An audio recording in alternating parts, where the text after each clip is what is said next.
आजच्या तासामध्ये, आजच्या सत्रामध्ये आपल्याला शिकायचं आहे व्यक्तिभेद म्हणजे काय, किंवा आपण याला इंग्रजीमध्ये इंडिव्हिज्युअल डिफरन्सेस असं म्हणतो.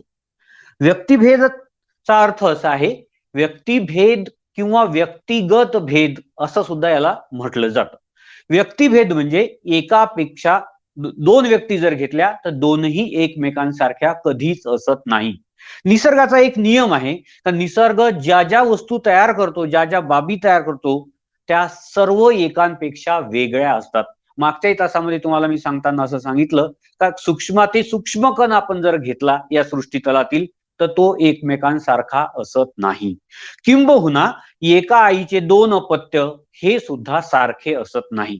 त्याही पेक्षा आणखीन पुढे जाऊन समजा आईच्या गर्भामध्ये एकच झायगोट तयार झालं किंवा एकच फलित पेशी तयार झाली आणि त्याचं विभाजन होऊन समजा जुळे मुलं झालीत, तर त्या जुळ्या मुलांमध्ये